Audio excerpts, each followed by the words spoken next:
back to my channel Balvigyan Bharti. This is your mentor Avilash Sarkar. We are progressing on profit and loss. We have completed the theory part.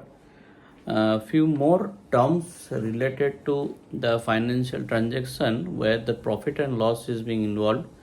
Will give you an idea of those terms that may not be in details. I will teach you, but at least the terms should be known so that if in case if you face, you can guess what it is exactly. So the first of it is the dividend. So dividend is the you can say the percentage or the fraction or the part of the profit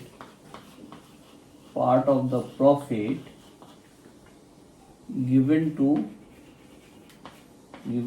the stock, you can say the shareholders. Okay, for a company, shareholders could be anybody. Could be the person who is in the board of director, or the person who is associate in the business in a direct or indirect way. They are helping to grow the business. So that is dependent on the company's policy whom they will give the part. But the dividend, if I say, that is the part of the profit shared. Okay, so that means the profit is selling price by cost minus cost price is the profit.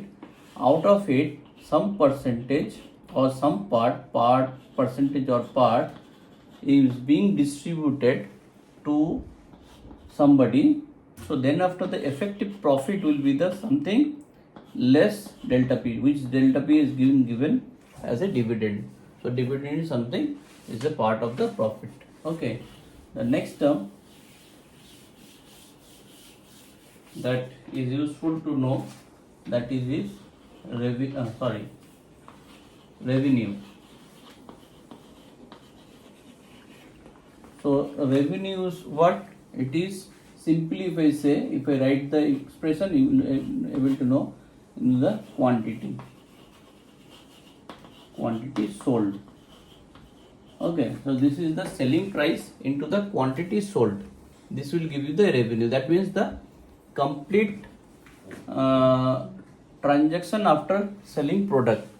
So let's say there is Q number of product being sold. The selling price, we know that price on which the selling price is nothing but the cost price plus the profit that is incurred into the quantity, we say that is the revenue.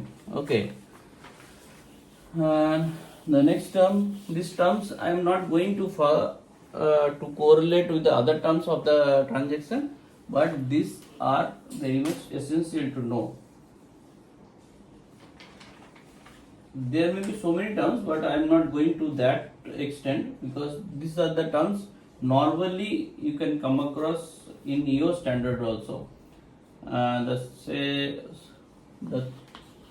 other term is COGS. So full form is cost of gross goods. Cost of goods sold, isn't it? Yeah, cost of goods sold. So what does it mean? This is the price. We know the cost price is a one term, and this is related to the cost price when it will be considered when, let's say, the product is being manufactured.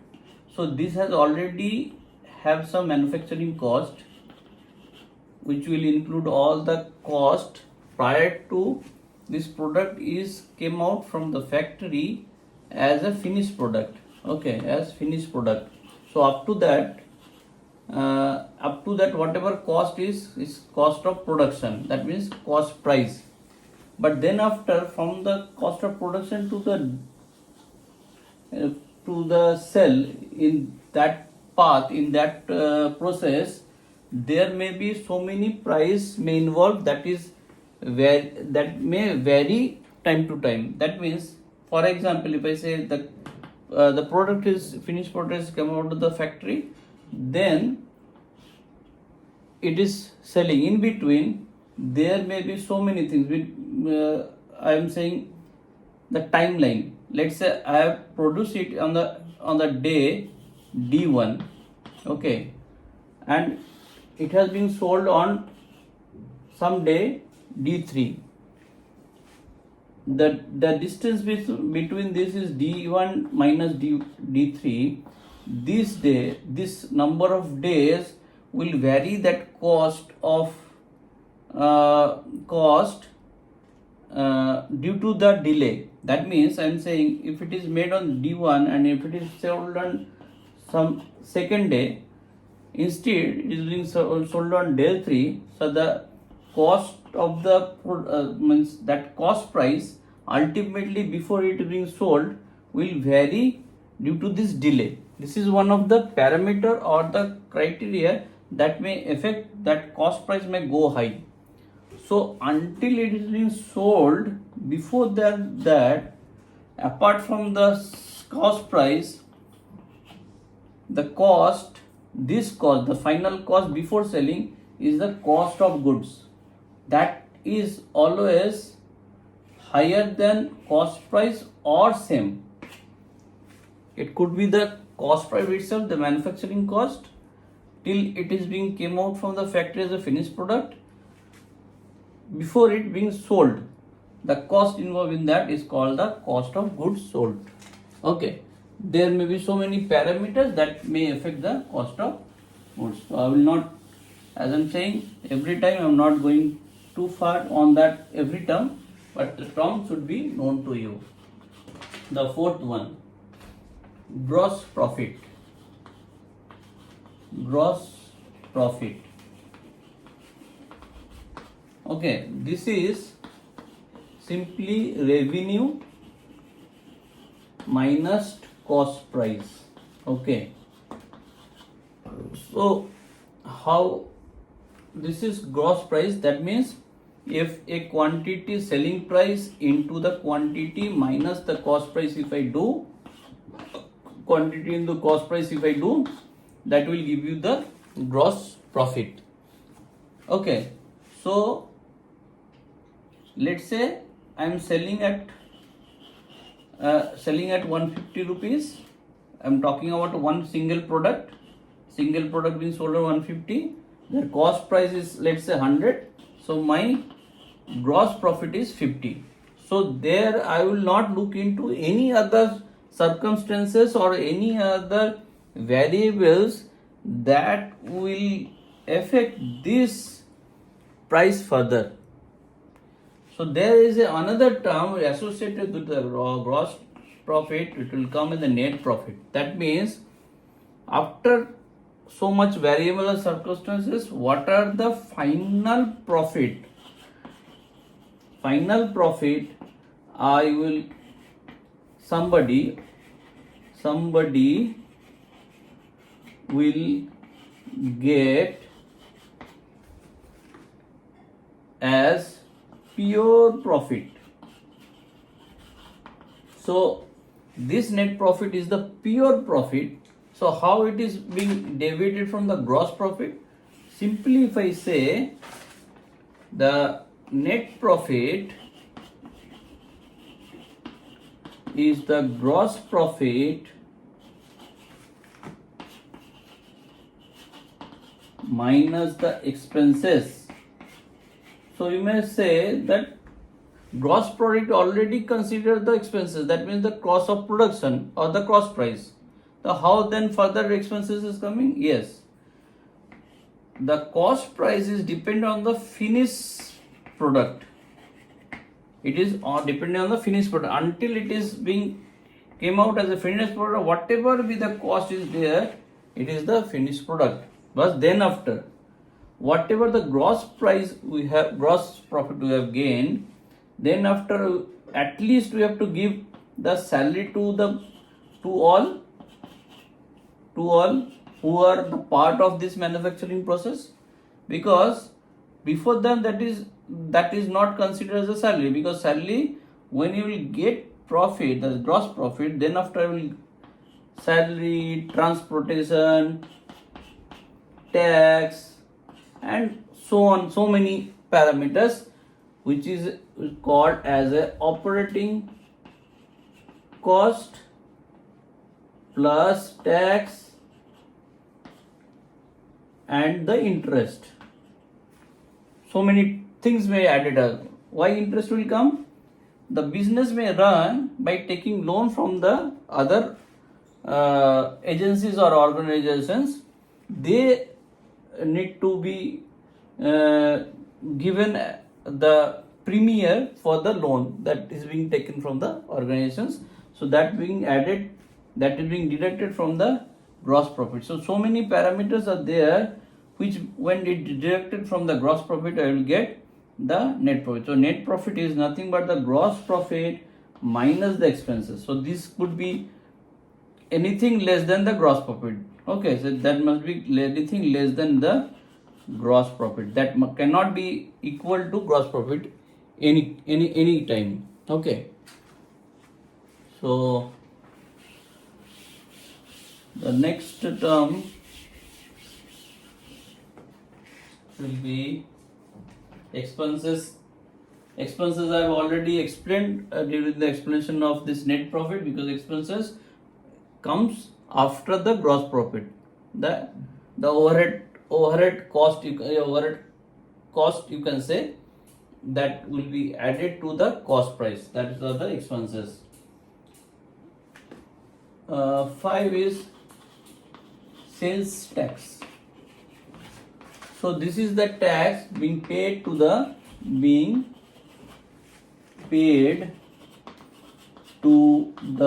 government. This is not being kept by any of the parties, whether the seller or the buyer. Okay. Seller imposing this tax on the product which buyer is paying, but this is not going to the seller, this is being paid to the government. And this is calculated, it is based on the percentage on sales price only. So sales tax is a percentage fixed on the variable sales price. So that means if I say the sales tax is 3%, this 3% on sales price will vary accordingly.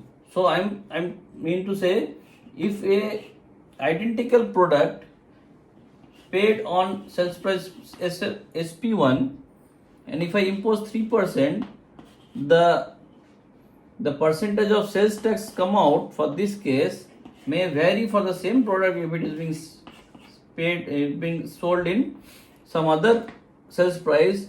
Then on that the 3% is calculated, the sales tax could be different. So sales tax is defined in a percentage on sales price. It's not a fixed price. Okay. So sales tax.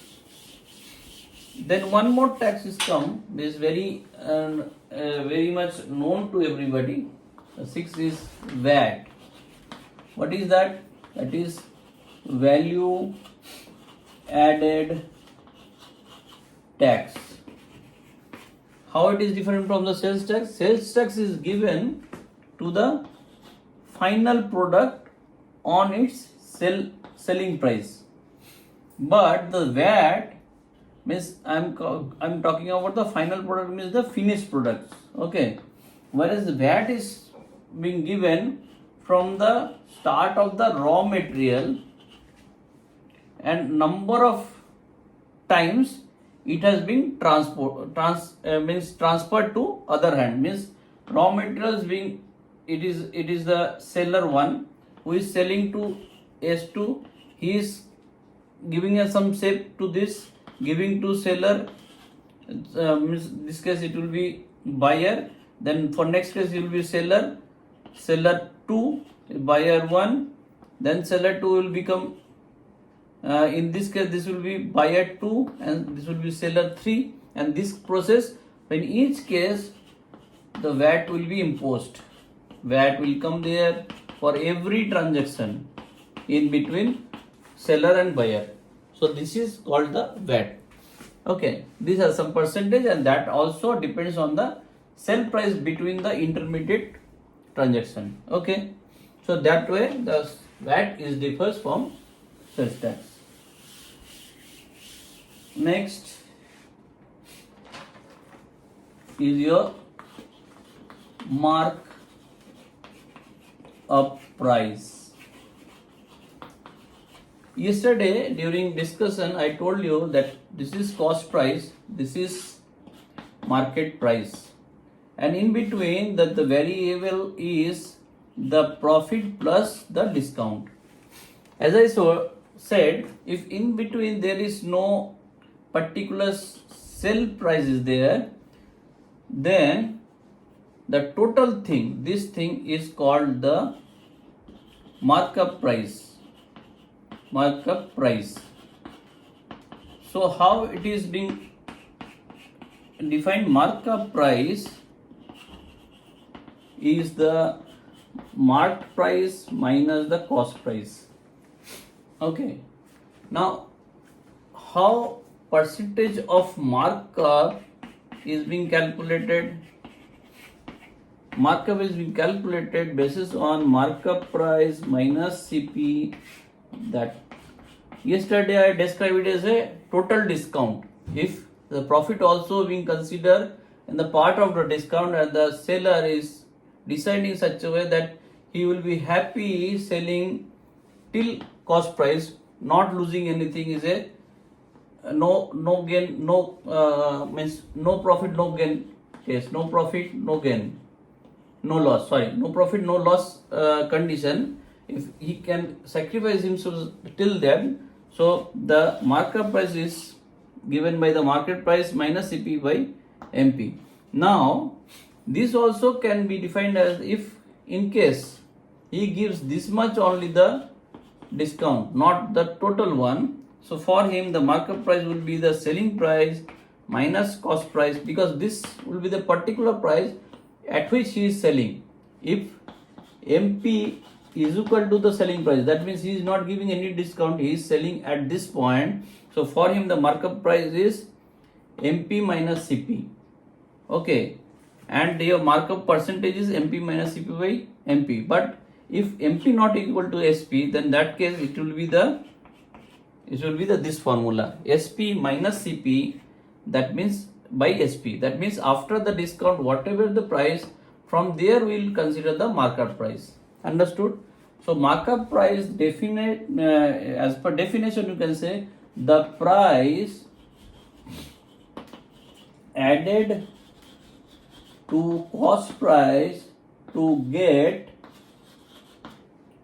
the particular sales price.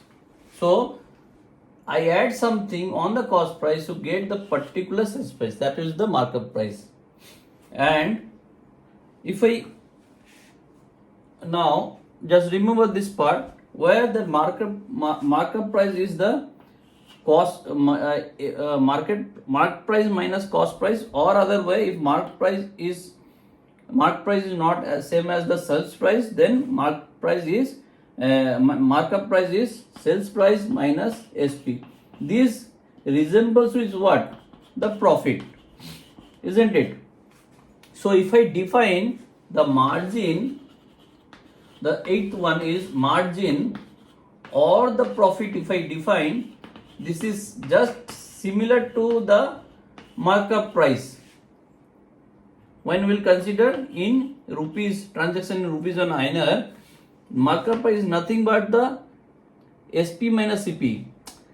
Although you can consider MP as one of the SP when we are not giving any discount. So this MP is nothing but the SP for that transaction when we are not giving any discount. So this ultimately is the sales price for the transaction. When at what price I am selling, that is the sales price. So SP minus CP is the margin for that transaction when I am not giving discount, or either I am giving discount. So ultimately this is nothing but the SP minus CP. So margin of profit is the same, but how it is differ from the markup, that has to be understood, because that is very much essential to understand. So the percentage of markup when you are calculating markup percentage is the MP, or bracket I am writing SP minus CP divided by MP or SP. Okay, but whereas percentage of profit is profit or the margin is defined as what? SP minus CP. The numerator is same, but in denominator it is coming as CP. So this is the difference. Okay, so this is the difference between markup. So let me take an example. Let's say the cost price is 50 rupees. Okay, and your profit, say, or you can say sales price is equal to 80. So when we will calculate the markup price, I will calculate by 80 minus 50, that is the markup, and with respect to 80 I will calculate, that will give the percentage. So that is equal to 30 by 80. So almost how much? Into 3 by 8, almost 40% you can say, because I will multiply with the 100, will give you 40%. But if I calculate the margin, that will be the 80 minus 50, the numerator is same, divided by 50 I will do. So that case 30 by 50, this is approximate how much? 60%. So there is the difference. The markup price, the price that will add up to the cost price to match the sales price, and here is it is the gain on the cost price. Okay, so this way this is different. So no other terms is pending. Okay, so these are the terms that may be needed to you. But one more, the print price, because sometimes this also print price is same as the mark price. Don't confuse with these terms and any other terms, because this kind of terms you may come across in problem, and that may be used to confuse you not much to do with the terms exactly. Okay, so I will end up here. If in case anything comes in the problem, there I will explain that terms. Okay, so thank you for now. Good night.